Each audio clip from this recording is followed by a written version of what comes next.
You are about to listen to the words of Fethullah Gulen, a distinguished Islamic scholar and thinker. In this podcast, you will hear his essay, Forgiveness and Tolerance. The human being is a creature in whom many faults and many virtues co-inhere. No other creature harbors so many contradictions.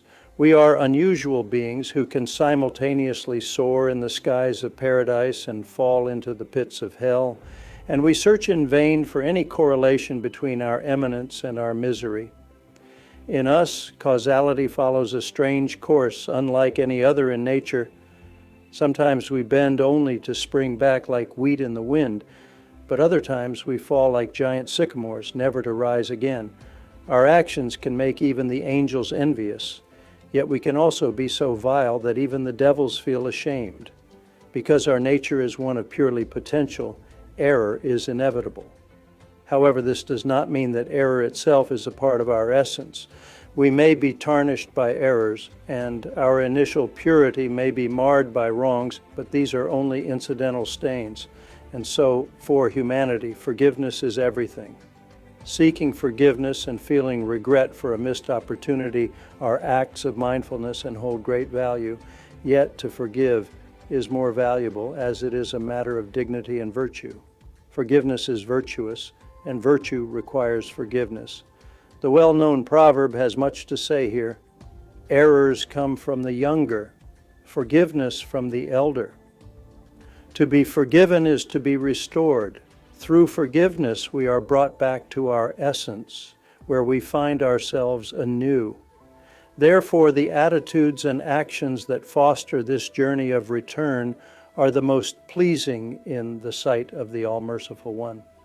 Forgiveness came into existence alongside with humanity. When God first made His forgiveness known to humanity, He placed the beauty of forgiveness in our heart. With Adam and Eve's first mistake, humanity wronged itself. Then, as remorse flooded their conscience and they cried to the heavens, it was forgiveness that descended in response.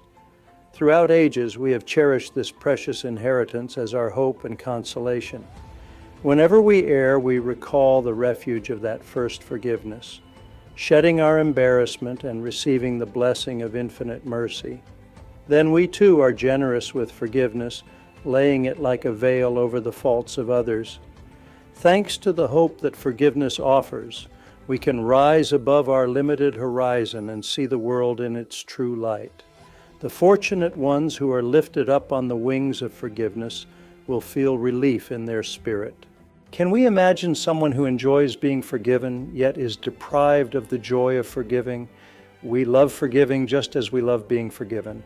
How can we not forgive, we who know that the waters of forgiveness will assuage the inner suffering of others, especially once we have comprehended that to receive forgiveness, we must first practice the virtue of forgiving. Those who forgive are honored with forgiveness in return, yet those who do not forgive will not be forgiven. Those who preclude tolerance from their hearts are utterly deprived of their humanity. Since they do not feel remorse over their own faults, they will not feel the lofty pleasure of forgiveness. When Jesus, peace be upon him, addressed a crowd preparing to execute a sinner by stoning, he said, "Let the person among you who is without sin be the first to throw a stone at her." If we have truly learned this touching lesson, how could we even consider punishing someone else? Do we not already deserve punishment ourselves? If only those who waste their life keeping a record of the faults of others would understand this. It is true that the guilty should be punished for justice, and compassion is not to interfere with such punishment. However, there is no justice in punishing those whom we have convicted in hatred and enmity, and unless we have the courage, like Abraham, to destroy the idols of our ego, we will never be able to judge ourselves or others in truth. Forgiveness came to the world with mankind and reached its perfection with mankind. We witness the immense scope of forgiveness in the life of the prophet, the most perfect man. As for hatred and enmity, they are the seeds of hell spread by malignant souls. Against these advocates of animosity who would turn the earth into an abyss, we must bring forgiveness to all those in crisis. Those unfamiliar with forgiveness and tolerance have filled our recent history with pain. We cannot help but tremble when we consider that these same inauspicious ones might rule the future as well. Therefore, we must teach our children and our grandchildren the virtue of forgiveness, which persists even against the crudest behaviors and most unsettling events. However, it would be an insult to the very virtue of forgiveness if we were to show tolerance to the monsters of humanity.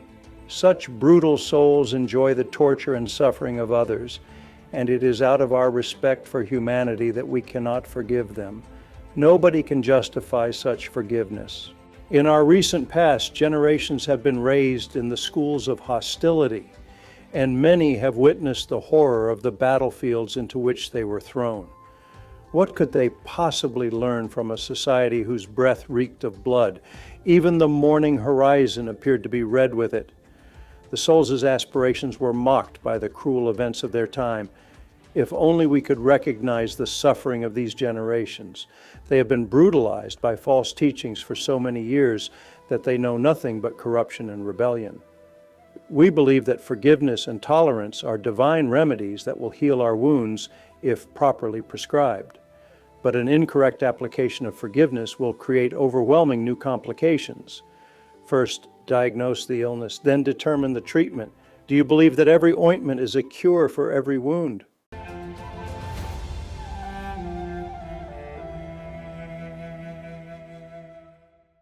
You have just listened to the words of Fethullah Gulen, brought to life through an AI-generated voice.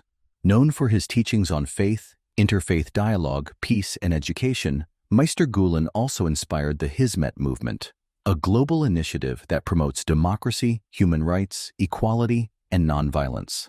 To learn more about Fethullah Gulen and the Hizmet movement, visit fgulen.com.